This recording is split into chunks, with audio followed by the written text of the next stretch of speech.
وہ آیا نواشا تے لوگ مڑے نے گرانوں او قد مرسل میرے اللہ او لے گئی موت جنانوں او قد مرسل او میرے اللہ او لے گئی موت جنانوں سبحان اللہ ماشاءاللہ جس سے جوڑ او سنگت دے جتھے تے آخر بتا پیاں او جنہ باجوں او ایک پل سی نہ لگدا او شکلاں یاد نہ رہیاں حقیقت ہے میرے تاجی رحمۃ اللہ علیہ بڑی مجھے سے محبت تھی مجھے انہوں نے پالا ہوا تھا تو میں اگر کہیں دور چلا جاتا یا وہ کہیں جاتے تو میں کہتا کہ جناب اگر وہ ایک دن نہ آئے تو میرا کلیجہ پھٹ جائے گا لیکن آج وہ شکلیں بھی یاد نہیں رہی آج وہ شکلیں بھی یاد نہیں رہی اور میاں صاحب نے حق لکھا ہے کہ کتنا عرصہ کو یاد کرتا ہے ساتھ میں صرف اپنے عمل ہی جاتے ہیں او جنہ باجوں او ایک پل سی نہ لگدا او شکلاں یاد نہ رہیاں سہ جوڑ او سنگت دے ڈٹھے تے آخر بتا پیاں او جنہ باجوں ایک پل سی نہ لگدا وہ شکلاں یاد نہ رہیاں وہ جنہ باجوں وہ ایک پل سی نہ لگدا وہ شکلاں یاد نہ رہیاں تے سکیاں درختاں وہ ہریاں نہیں ہونا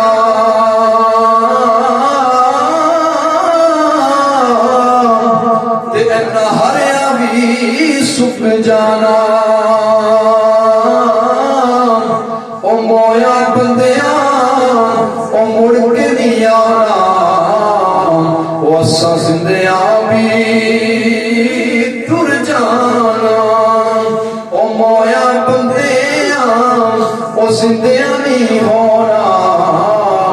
او اساں زندیاں بھی ٹر جانا کسی اور شاعر کا شعر ہے کہ دنیا پر ہم بڑی محبتوں کے اظہار کرتے ہیں کہ جناب ہم جان دے دیں گے یہ کریں گے وہ کریں گے ہم تیرے سے پہلے مر جائیں گے کو اپنے باپ کو کہتا ہے میں تیرے سے پہلے مر جاؤں گا باپ بیٹے کو کہتا ہے اگر تجھے کچھ ہو گیا میں تیرے سے پہلے مر جاؤں گا تو شاعر پیغام دیتا ہے کہ یہ سب دنیا کی بس دنیاوی باتیں ٹھیک ہے نا ساتھ کسی کے کوئی بھی نہیں جاتا یہاں پر شاعر کہتا ہے جڑے قید سن مرانگے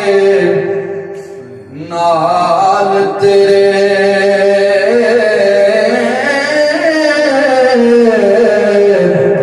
تے اج انہاں بھی بازیاں ماریاں نے او جڑے ترس دے سن دید نو دنے راتی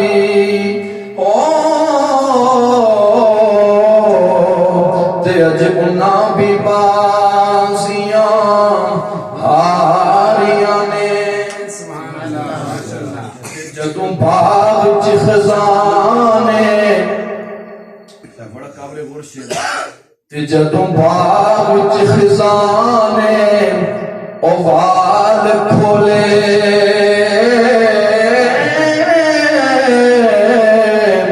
تے پنچھی مار اڈاریاں اڑ گئے محمد بوٹیا جھوٹائی جگ سارا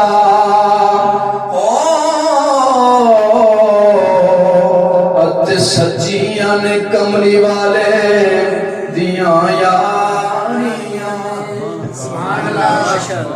یاری کس کی ہے جی؟ مدینے والے آقا کی ہے۔ انہوں نے قبر میں بھی آنا اور حشر میں بھی آنا ہے۔ قبر میں بھی چھڑانے سرکار نے آنا اور محشر کے میدان میں بھی سرکار نے ہماری شفاعت کرنی ہے۔ اس محبوب سے وفا کریں کہ ایک بس روایت سناؤں گا کیونکہ میں نے بھی نماز پڑھنی ہے اور آپ نے بھی نماز پڑھنی ہے، کہ صحابہ کرام فرماتے ہیں کہ حذیمہ شریف کے اندر لکھا ہوا ہے صحیح ابن حذیمہ میں کہ جب نبی پاک علیہ الصلوۃ والسلام کو لحد مبارک کے اندر اتارنے لگے نا تو امام الانبیاء علیہ الصلوۃ والسلام کے ہونٹ مبارک ہل رہے تھے، سرکار کے ہونٹ ہل رہے تھے۔ فرماتے جب ہم نے اپنے کانوں کو قریب کر کے سنا نا تو آواز ہی آ رہی تھی، رب حبلی امتی، رب حبلی امتی، اے میرے رب میری امت کی بخشش فرما، میری امت کی بخشش فرما۔ اور کل بروز قیامت روایات میں آتا ہے کہ جب جناب پوری انسانیت کے جو باپ ہیں جناب سیدنا آدم علیہ الصلوۃ والسلام، ساری انسانیت کے باپ وہی ہے نا، سارے انسان مسلمانوں کے انسانوں کے باپ وہی ہے، مسلمان ہو یا کافر ہو سب کے باپ وہی ہیں۔ اب آدم علیہ الصلوۃ والسلام جب معاشر کے میدان میں پہنچے گے تو زبان پر ایک ہی لفظ ہوگا، رب نفسی، اے اللہ مجھے معاف فرما دے۔ کوئی نہ بیٹے کا سوال کرے گا، نہ کو اپنے والد کا سوال کرے گا، نہ کو اپنے بھائی کا سوال کرے گا، نہ کو اپنی بہن کا سوال کرے گا، کوئی کسی کا سوال نہیں کرے گا۔ بلکہ اگر کوئی کسی کے پاس ایک نیکی کے لیے بھی چلا جائے گا وہ کہے گا میں تجھے جانتا ہی نہیں۔ لیکن اس وقت بھی امام الانبیاء علیہ الصلوۃ والسلام فرماتے ہیں کہ میں سجدے میں سر رکھ لوں گا، میں سجدے میں سر رکھ لوں گا اور عرض کروں گا اے میرے مولا ان کا حساب و کتاب شروع کر۔ سب کو اپنی اپنی بڑی ہے، حضور فرمائیں گے میرے مولا ان کا حساب و کتاب شروع ہو، اللہ تعالیٰ فرمائے گا محبوب شروع ہو گیا۔ پھر سرکار سجدے سے سر نہیں اٹھائیں گے اور ایک روایت میں سرکار سر اٹھا کر دوبارہ سجدہ کریں گے۔ اللہ فرمائے گا محبوب مانگو کیا مانگنا ہے، مانگو کیا مانگنا ہے۔ اللہ حضور فرمائیں گے کہ اے میرے مولا میری گناہ گار امت ہے، میری امت بہت گناہ گار ہے، اے اللہ تو میری امت کی بخشش فرما دے۔ اور پھر نبی پاک علیہ الصلوۃ والسلام بڑی ایک طویل حدیث پاک ہے کہ یہاں تک کہ جو ایک ایسا شخص کہ جو رائے کے دانے کے برابر ایمان لایا اس کی صفات نہ کر دیں تو سرکار سجدے سے سر نہیں اٹھائیں گے۔ تو یہ دیکھیں کہ نبی پاک علیہ الصلوۃ والسلام کی ہمارے ساتھ کتنی محبت ہے، ٹھیک ہے نا، حضور علیہ الصلوۃ والسلام کی ہمارے ساتھ کتنی وفا، ہم پر کتنے احسانات ہیں سرکار کے کہ صحابہ کرام فرماتے ہیں کہ ایک دن نبی پاک علیہ الصلوۃ والسلام ہماری آنکھوں سے اوجھل ہو گئے، 3 دن گزر گئے۔ کتنے دن؟ 3 دن جی۔ اب جو ایک لمحہ سرکار کو اپنی آنکھوں سے اوجھل نہیں ہونے دیتے تھے، اب لمبی جدائی پڑ گئی 3 دن کی۔ گلیوں میں بازاروں میں مدینہ طیبہ کی کبھی کہیں تلاش کر رہے ہیں۔ فرماتے ہیں کہ اچانک ہم ایک اجاڑ علاقہ تھا جنگل نما، وہاں پر گئے، سبزہ تھا، تو وہاں پر جا کر ہم نے ایک چرواہے سے پوچھا، بکریاں چرا رہا تھا، کہ بھائی تو نے کہیں ہمارے محبوب کو تو نہیں دیکھا، تو نے کہیں ہمارے محبوب کو تو نہیں دیکھا۔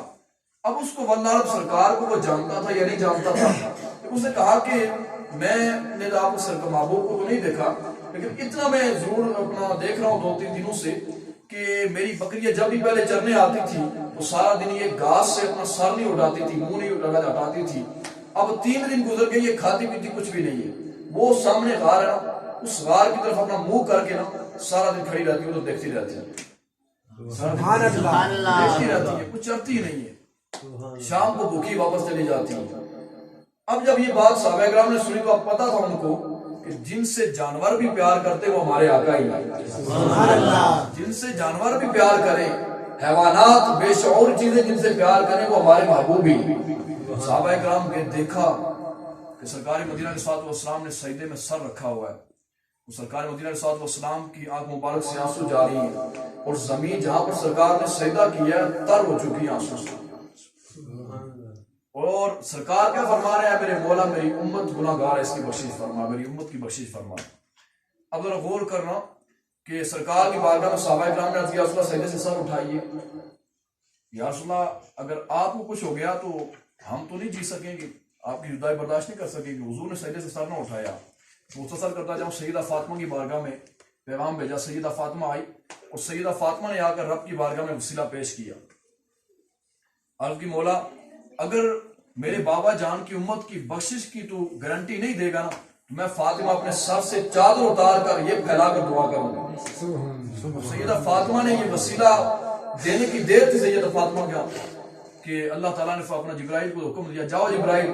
جا کر سیدہ سے کہہ دو، نبی میرے محبوب سے کہہ دو کہ اگر فاطمہ کے سر سے چادر اتر گئی نا تو قیامت تک سورج آیا کا مارا ہوا نہیں نکلے گا، قیامت تک سورج نہیں نکلے گا۔ آج کل لوگ کہتے ہیں نا کہ کربلا کے میدان کے اندر سیدہ زینب کی چادر کھینچی گئی، اہل بیت کی چادر کھینچی گئی۔ سیدہ زینب آپ کو پتہ بھی ہے کس کی صاحبزادی ہے؟ سیدہ فاطمہ کی صاحبزادی ہے، اور نبی پاک علیہ الصلوۃ والسلام کی آل ہے۔ اور ذرا غور کریں کہ جن کی ماں کی چادر اتر جانے کی وجہ سے قیامت تک سورج نہ نکلے، اگر سیدہ فاطمہ سیدہ زینب سلام اللہ علیہا کی سارے مبارک سے چادر اتر جاتی تو میں کہتا ہوں کہ رب کے عرش سے پتھر برس جاتے، کافروں پر پتھر برس جاتے، یزیدیت پر پتھر برس جاتے۔ یہ ظلم بہت ہوئے، ظلم ہوئے کربلا کے اندر، یزید نے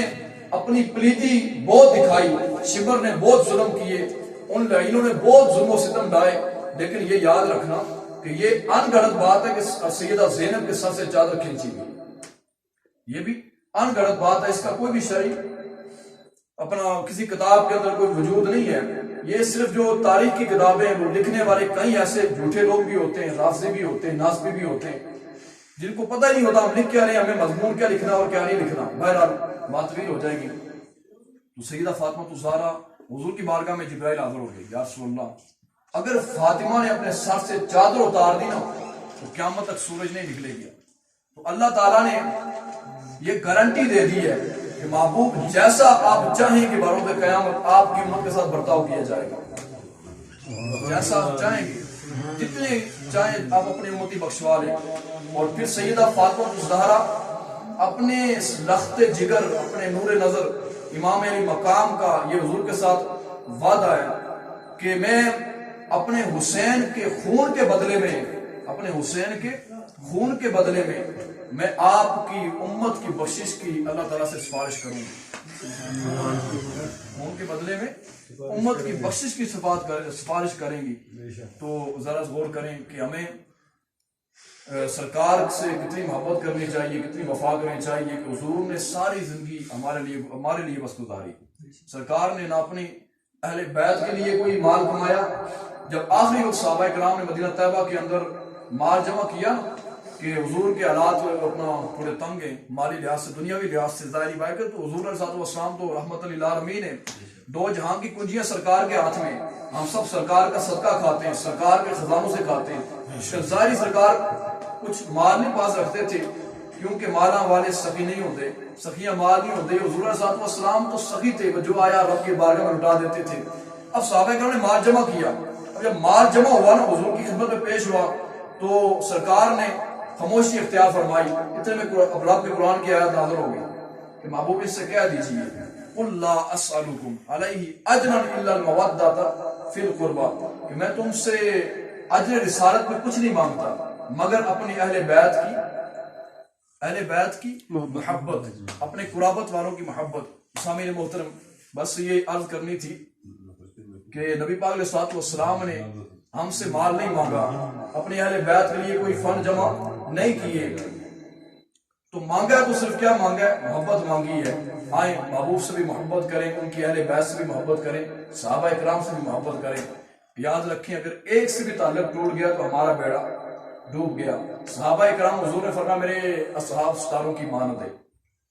کسی ایک کی بھی پیروی کر لو نجات پا جاؤ گے۔ اہل بیت کی باری آئے تو کیا فرمایا کہ میری اہل بیت سے محبت کرو، اور انہی کی محبت کی وجہ سے جو ان سے محبت کرے گا میں اس کی بروز قیامت سب سے پہلے شفاعت کروں گا۔ ٹھیک ہے نا؟ اس لیے نبی صلی اللہ علیہ وسلم سے بھی محبت کریں۔ سرکار کی سنتے محبت یہ ہے کہ سنتے اپنائیں، سرکار کی پیاری پیاری سنتے اپنائیں تاکہ ہماری بھی آخرت سیدھی ہو۔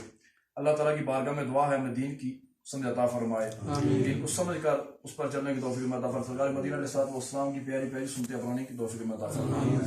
دعا کریے۔